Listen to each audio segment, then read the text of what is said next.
Right, and to close this fantastic event, we had the chance of having a fireside chat with Anthony Yu, Vice President of Computing and Wired Infrastructure at Global Foundries. I'm going to do it together with my co-chairs today, Michael Levy and Ana Gonzalez. Anthony, everything that has been discussed today, how does it resonate with you?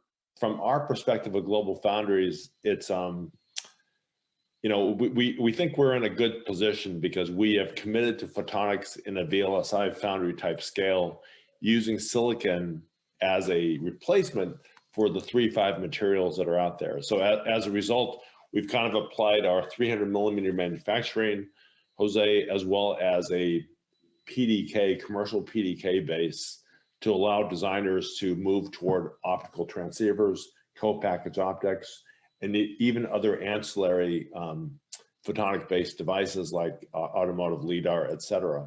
As Ana indicated, it's still early. We don't see tens of thousands of wafers being produced yet, but we've made that commitment and we believe that we can get there. The real question is, will the photonics community that Jose, you so enthusiastically incubate, will they respond to the relatively more regimented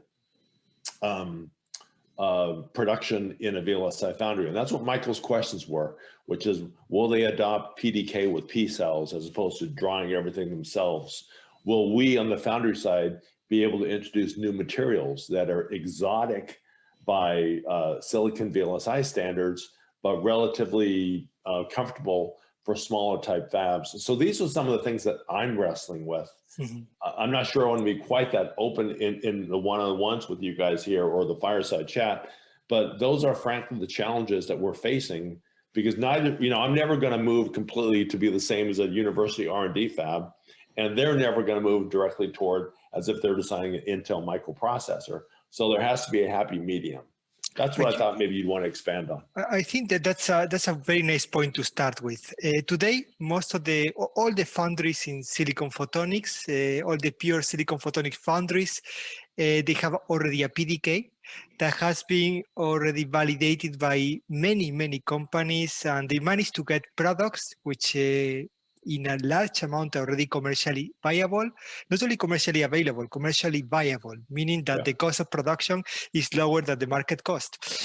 So when you see these PDKs from the silicon photonics, let's call it technology push foundries, and you as Global Foundry, an established foundries in the electronics domain, is there serious work to adapt those current PDKs that those foundries have to yours? Do you think that there is something that we can do, or they are not worth it and we need to start from scratch? Well, the answer to that is basically what we're already doing, which is pretty much starting from scratch with some of the IP being ported from these smaller facilities. But in general, it's very inefficient for a foundry like mine to adopt, 10 different PDK versions from 10 different foundries and make that work. That's inefficient. What we're trying to do is commonalize a base that will appeal to everybody, but there certainly is some switching cost that is required from a customer base standpoint. But on the other hand, in order to get to the promise of the volume and the pervasiveness of photonics, Jose, they have to adopt to that more industrialized PDK version that we have. Is it very naive to believe that in the future, short-term, medium-term future, we're going to be able to have a wafer, a multi-project wafer from Global Foundries that can have electronics cells and photonic cells? Is it too naive? Do you think that could eventually happen? I think that's definitely in the forecast. I don't think that's naive. I think that's something that we have to find a way to accommodate. That has to be the long-term goal. We've been talking about silicon photonics being CMOS compatible, which is, but unless Global Foundries manages to make it really purely compatible to the production, then it will not be, in my overall definition, CMOS compatible. Michael, I would like to ask you this. So when it comes to the whole community and the whole work that we have done in the standardization of silicon photonics, photonic integrated circuits in general, including, of course, also polymer and indium phosphide. How does it resonate with you when Global Foundries comes to us and says, I need to start from scratch? Is there something that we are doing wrong, perhaps? No, I don't believe we're doing anything wrong here. I think Anthony has it right. I mean, the photonics community has their own ways and ideas of how to optimize the performance of silicon photonics with respect to photonics. And, you know, the industry that's been around for the last 50 years knows how to optimize silicon for electronics. And, you know, I think the issue comes to when we look at the PDKs, and the PDK stands for the Process Development Kit. And this is what the foundries have as their basic rules. And it's really tough for the photonics community to do exactly what the electronics folks have been doing for 30 or 40 years. We can put in standards, we can put in rules, but I agree with what Anthony's saying. There has to be some level of compromise to allow the photonics folks with their innovations.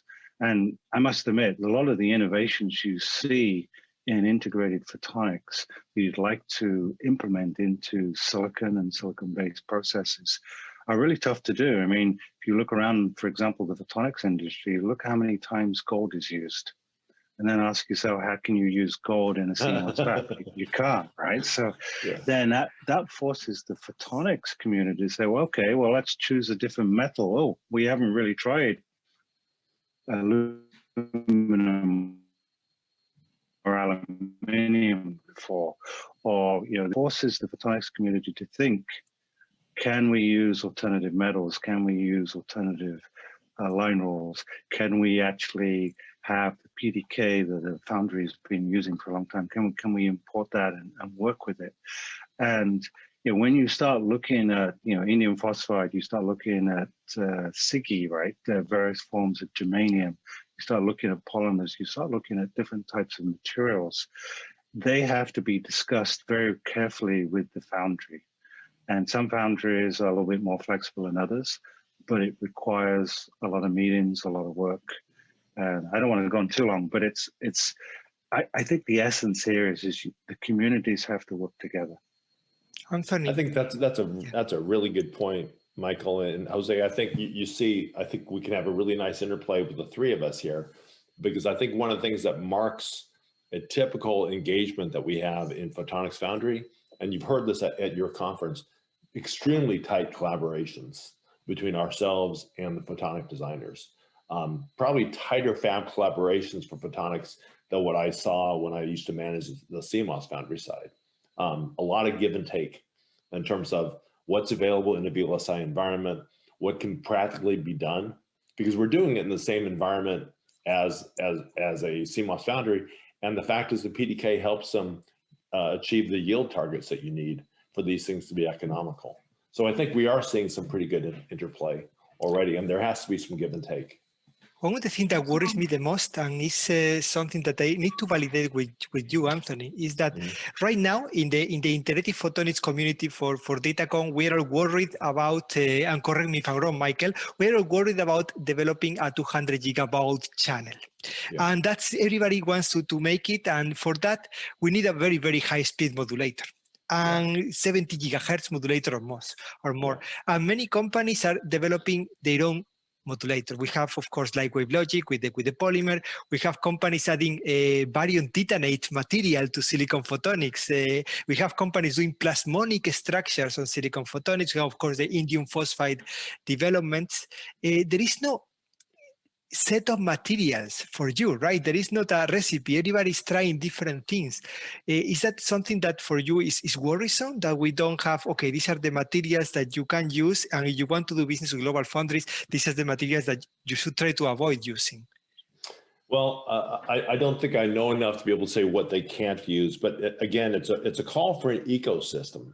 And I think Michael would agree with this, and you too, Jose, which is, basically, I think we need universities and consortiums like IMEC, like AIM and others to be able to test out these new materials in a fab compatible type of environment. And then furthermore, this is why we have people like Applied Materials and TEL and others contacting us. Then we need the infrastructure to deposit such materials in a 300 millimeter type of environment that works. So I think it's identification of new materials and then industrializing it.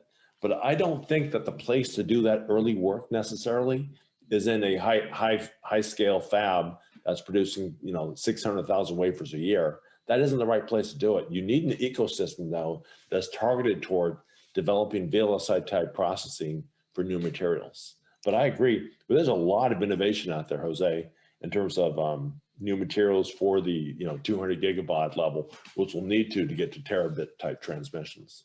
I think that it's very important that you are involved from the very beginning. Yeah. Because what we don't want to do is to develop something that is fantastic, works great, claiming that it's CMOS compatible, and then when you want to adopt it, you need to start again from scratch.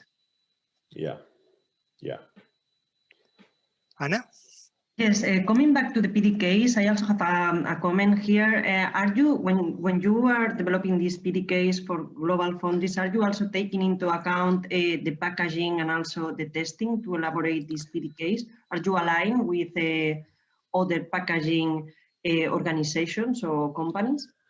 Anna, I think it probably depends by foundry, but at Global Foundries, we stick to making round things. We stick to making wafers. We do have inline tests, which allows you to do things like wafer acceptance criteria type testing. So that's how you're able to assert the PDK-P cells work to a level of performance across the wafer and across a lot. But we typically do not dictate the packaging solution. That is really up to our customers to go to an OSAT or do it themselves. So our PDK is really geared toward wafer level test and photonic and CMOS components found during the foundry process. Okay, this is a little bit different of the from the initiatives here in Europe, in which the PDKs are aligned with all the different levels of the supply chain, also including packaging and the testing of the packaging. I guess it depends on what you define as packaging. So, for example, fiber attach, which as everybody knows is a very, very, very hot topic. We absolutely have our PDK geared toward a specific dB loss per facet, right?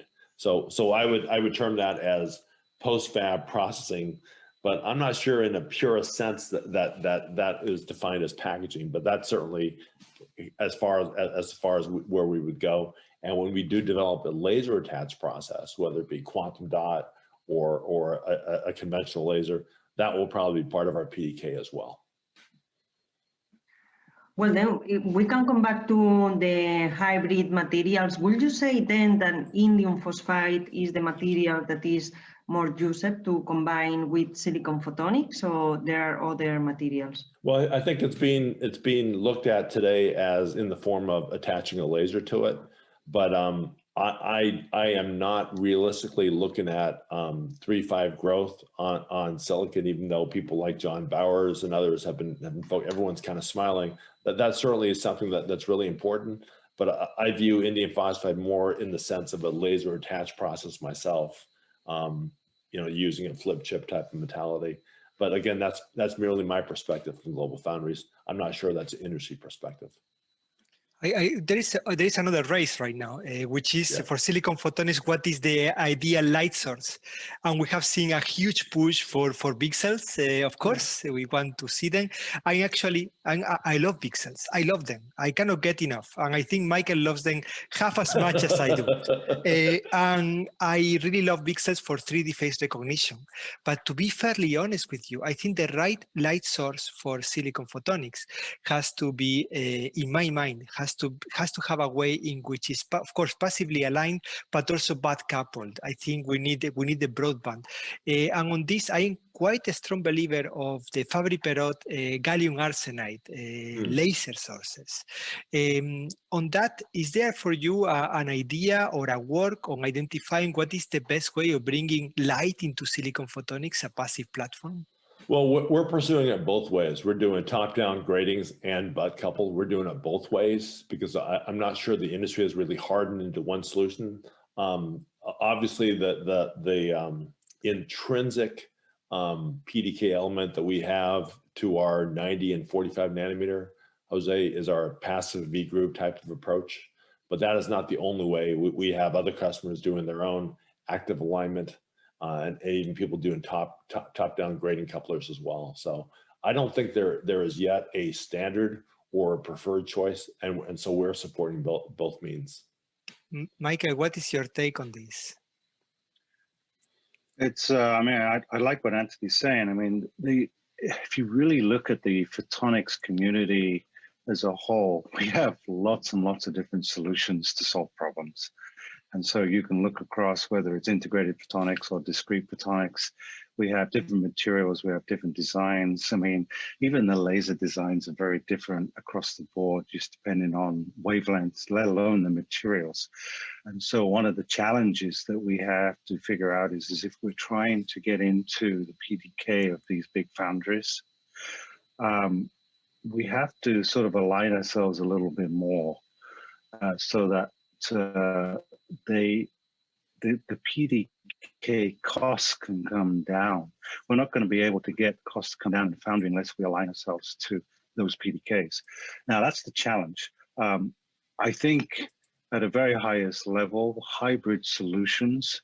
So when you do have a laser, whether it's gallium arsenide or indium phosphide, or even an LED for that matter, a hybrid solution with a silicon photonics platform is certainly going to be the way to go. Whether that means it's epi growth or you wafer bonding or there's any other techniques to put the laser on board, I think we're going to be innovative about that. And I think the best way the photonics community can work with the foundries is to say, hey, we got this laser, we want to integrate it somehow with the big silicon wafer. You know, what's the best way to do that? I think we have to, as a photonics community, be open. You know, epi growth is a great solution, but it's not an easy solution for a 300 millimeter wafer, right? So we just got to come up with hybrid solutions that work with what the foundries can actually accept and do on a really cost-effective basis. I mean, I think there's a lot of innovation to be created here. I agree. A lot of innovation, and of course, a lot of work that, in my opinion, we cannot make the same mistake again. We need to do this work from the very beginning, interacting with the big foundries. And that's why for us, Anthony, it's super important that you are engaged. In the previous meeting, when your colleagues gave a presentation, we had a meeting on peak testing. And we invited global foundries to be present. And we were amazed on how far ahead you were. Why? Because you were leveraging every work that you had done for decades and just adding L to your IV already test. And we need to work closer on this, and we need to leverage this.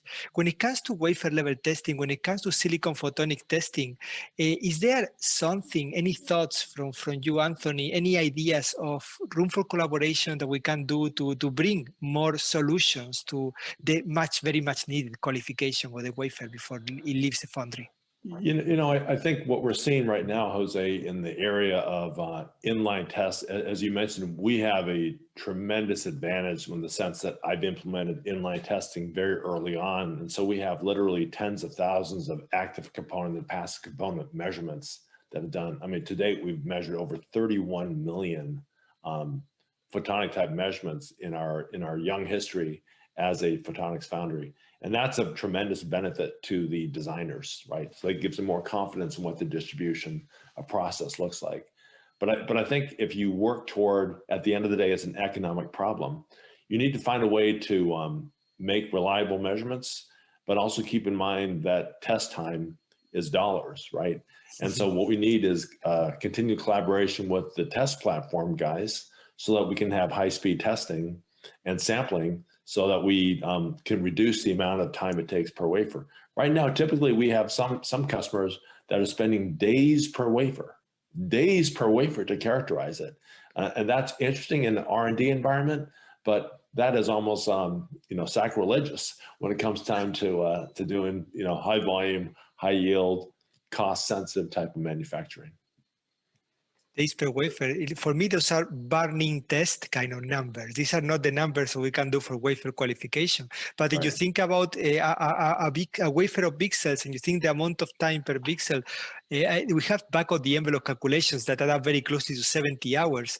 Michael, is there a mismatch here between the way that we are thinking about wafer level testing and the way that Global Foundries wants to do wafer level testing? I hesitate here because, you know, coming from the photonics side of the business, if you look at, you know, the basic sort of vehicle, which is the transceiver, the fiber optic transceiver that's been very popular and in lots of volumes, you know, one of the biggest impediments when you design and test fiber optic transceiver is the testing. And, you know, there's always been a huge struggle in the industry to get the testing of fiber optics, photonics, related issues and all the parameters that go with it down. And then that's on one hand. And on the other hand, you look at you know, Global Foundries, you do 200, 300 millimeter ICs, and testing is an art that's been developed for the last 40 years. And, you know, the silicon industry has done that, you know, very efficiently and quickly. So you look at the amount of testing we do for a standard part, and we've got to integrate our testing procedures into an electronic environment.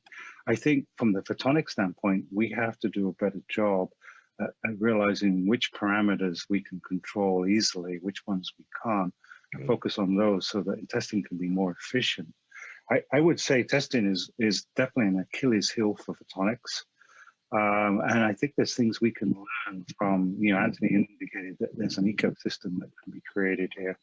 I think that's a really good thought, that if you could create an ecosystem to really look at some of these issues ahead of time before you go into a, you know, you start walking into a high volume, you know, Global Foundries type environment, you have some of these issues a little bit more under control. And I'm not suggesting they're out of control, but in photonics, we have a lot of parameters we have to sort out from a testing standpoint, and that usually takes a lot of time. Well, just to provide a little bit of balance and humility also, Jose and Michael, on the Foundry side, we have to make sure that we understand how to control the passage of photons across the wafer and the modulation and the balance of the modulation arms, for example, in the Mach Zehnder. So there's a lot of parameters that need to be controlled in a high volume 300 millimeter parameter. And if once we have those things under control, testing will become easier. Right now, I believe we're still in that learning phase where we're testing a lot to really understand the limits of our process, because, you know, we're talking about nanometers of control and photons, which is different from, you know, the 50 years of experience that we have building electrons controlled CMOS. So I think it goes hand in hand, but I do think there is quite a bit of learning to come yet on high-speed testing from Photonics Foundry. It has been a really nice discussion. I believe we even went a bit out of time, so I hope Adam will not be too upset, but it was really a nice discussion. Any final concluding words from either one of you? Global Foundries and myself, we're tremendously excited about Foundry. We don't want to limit the creativity of people like Michael and the next generation of photonics designers. What we were trying to do, though, is make photonics more pervasive through a economically balanced, high-volume production of photonics parts. We're committed to that, and what we want to do is find tight collaborations with customers, tight collaboration with ecosystem providers, and move this industry forward to achieve the promise of optics. So I'm very grateful for the opportunity to speak to you today. Not as excited as I am having Global Foundries interacting so much with the photonics community. We knocked on the door 15 years ago with our photonics, and we come now with photonics and we see a much bigger smile from you, Anthony, now than before, and that's priceless for us. Thank you so much for being Global Foundries, part of the photonics industry. Thank you for having me.